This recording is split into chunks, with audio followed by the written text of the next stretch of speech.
Nwoke mụ na ya bi si na ya na-regret ihe ya ji wee nụba m. Ofu nwaanyị asị m na ya dị 40 years now, ya nụrụ di o na 2019. So ya na ya na-abụ wee bili. Na ka ya batala na di ya nwere nwaanyị na-elele ya ife na shop ya. Ya wee notice na this girl na di ya na-akwụ. Ya wee si di ya na ọ ga-ana.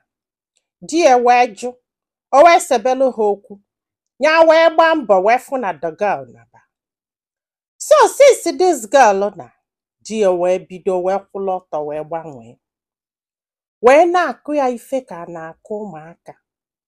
Na ọkwa ya eti ya ife, na ọ ma na-eti ya ife na-arụ, na ọ n'iru ka ọ ga na-eti ya ife. Ya o tisie nye, o bu ya apa, ya bulie na-aga, ndị mmadụ a na-asị kedu ife melie. Ọ sị m nne, na ka ife anụnwa mesịrị, na ya dị ime o, na ya bugidela afọ ime nwoke anụnwa emetụrụ ya aka na ebukpo dị afọ ime mụọ ya for one day. Ka a mụsịrị nwa ya lụọ ogo ịtọ nwa for 6 months na nwoke anụnwa emetụrụ ya aka na ya na-abọbikwe n'ụlọ, na ya ma na ọ na-achụ nwaanyị.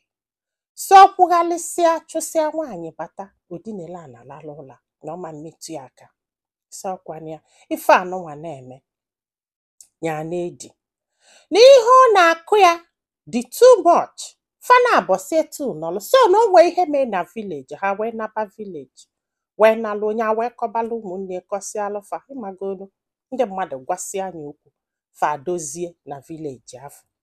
Ha wee chigeta azụ na ebe afọ ka o metụkwali aka again. Ya wee dukwa ime nke abụọ. Na ife a ji bụ ụmụ nwoke na-abụ na ọ ga na-akwụgali o. And na before metụ aka nke ya ji wee dị ime nke abụọ, na ọ sị na ya ga-ayọ ya biko, ya kpọta enye n'ime abalị yọbịa biko, yọsị anya biko, ma still na ọ na-afụta ya dịka ekwensu since ihe anụnwa mere. Ọ sị bụ nne na ihe a bụ 8 months now ya na di nọkọdebe dịka di na nwunye. Fabia bi n'ofu ụlọ na o nwere ife o ji wee kpọrọ. Mana ihe ọ na-eti ebu nke bụ ọchụpụrụ nwa mgbọga agwọbedie. Ọ sị bụ nne na ofu mbọsị na this guy ga-egbu ya. Na o nwere one day, obele nwa fadụ 2 years mere ife. Di ya wee kpọrọ ya wee na-ama nwa ọla n'iru etu o si were akụ ya. N'ihe ọ na-akụ nwatakịrị kalịrị nwatakịrị, nye dikete n'okwerozi odidi, ya wee sị ya n'ihe anyị na-akụ nwa na ọ karịkwa anya ya. Nwoke a wee tọnụọ wee were ụkwụ wee gbaa ya na mkpụrụobi, ya wee daa. Ọ sị m nne ka a na-agwa m ihe a kịta oge ọbụla mkpụrụobi a na-egbu ya mgbu. Na adị alalụzi ụlọ ahụ, na adị alalụ ụlọ, nwoke akwụghalịsị abata odinele a na-ekwu ụla, ya nwa na-adaghalị. Na before ga alalụ ụla na ya ga-eje gote kaikai ṅụọ. Ya ṅụsịa, o wee nwee ike gbujisie ya aka na ụkwụ, ụlọ wee nwee ike wee tụọ ya. Nọ ihe a ka a ji alalụzi ụla, na enwere ike ịlalụ ụla as a human being. Maka gịnị? Nke mbụ, na o nwere ife a ji release stress. Nke ịbụọ, na ụkwụ ọgbalị ya na mkpụrụobi na-egbu ya. Na ya agwago nwa egbe gwa nwa ugo onye nya agwa na ọ gwasị anya okwu na-eze onye agwa na mọda na ife mmadụ kwuru. Ọ sị bụ nne na ya chọrọ ịhapụ this marriage. N'ihe anụnwa bụ 8 months now, ya feel debe like nwaanyị na-anụ di ya na nwoke bi. Na e decide go na fa ga-anụ ụlọ Christmas, na ọ bụ na fa naluo, na ebe afọ ka a ga-anọ gwa ndị befa, gwa onye ọbụla mali ya na anụsigo, ka a kpọrọ ụmụaka na-abụọ chighebe azụ ebe a nọ na Lagos, ebe a na-azụ afịa na-eme ọfụma before this guy wee bịa sị na ọ ga-anụ ya. Wee nụbazi anya na-achọ ka o were aka tigbuo onye. Ọ bụrụ si iji aka tigbuo ya, just hapụzi anya na-achọ one day ka a sị na ejide ya na nwoke, or one day ka a sị ya na-epiogeli. Na ya chọrọ ipiogeli na ọ karịa ma na ya hapụrụ ya jee bibe ndụ ya kwụba aka ya ọtọ dana ịnọlụ piogelibe bụlụ ọnọna di achọ di na ya ama mme nke afọ. Maka na ihe ọ na-achọ ka o pushunye into ka o wee bụlụ excuse. Afọ ịghọtago? Ike gwụrụ. Ọ sị na oge ọbụla ya na ya na-abọ na-ekwu okwu, ọ sị ya na ya na-regret ife a ji wee nụ bịa, na onye anyị bụ the greatest mistake ya mee.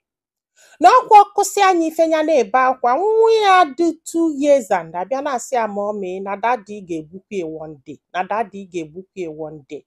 Na ofu mbọsị na this guy ya akụgbu ya n'aka. N'ike agwụghị ya, ya agwago nwa egbe gwa nwa ugo faya ọnya fayọsi anya still no way. Na si ife ọ na-eme bụ fọt ọ na-achọ ife ya mere ọ ga-eji wee tie ife. Ọ gwụsịkwa ahụ. Ọ gwụsịa. Ya chọọ ka adụlụ ụmụaka na abụọ n'ala onwe before marriage ya ghọọ burial. Na decide go. Mana mmadụ ka ya bụ. Ya wesị ka amala ife ndị mmadụ lụ. So nwanne m, kedu ife ilo? Kedu ife ọ dogo ka this woman mee? Ọnya mee ihe o kwuru, which bụ ọ na ụlọ Christmas, ọ kpọrọ ụmụ ya sị na ya anụsigo n'akwa Lagos, because na o si Lagos wee kpọrọ ya wee jebe ugwu Awụsa ebe fabi. Ọkwa ịghọtago? Ka onye nọlụ na this marriage a ka a na-akụ ya ife a na-akụ ya. Maka na etu unu folomo marriage bara na nke timgba nkụba nwaanyị ife, adị m asọpọtụkwa ahụ. Maka na o nwere onye nwe ebe ndụ dị mmadụ. Ofu mbọsị kịta ọkụọ nwaanyị a ife ọ dami ebinizi. Nke ọ gbali ụkwụ na mkpụlụba ọ na-enye ya nsogbu. Nwaanyị a sị m na ya ga-ayagide ihe anụnwa wee nwụọ. Maka na ya nwere ụdị ọgwụ ya ada aṅụ. Wee tinyekwa olu nọọ mmanya ọkụ ka ya ji alalụzi ụla na uwe a na-atọ ọnụzi into something else maka na ya na-anụ di. Gwa anyị filo na comment section maka na ọ ga-enyelu nwaanyị a aka iji ma ife ọ ga-eme. Ma nyekwazi alụba aka tụsa ozi a ka olu ndị ọzọ ntị. Ndị be anyị, daalụnụ ka ọ dị n'ụbọchị ọzọ.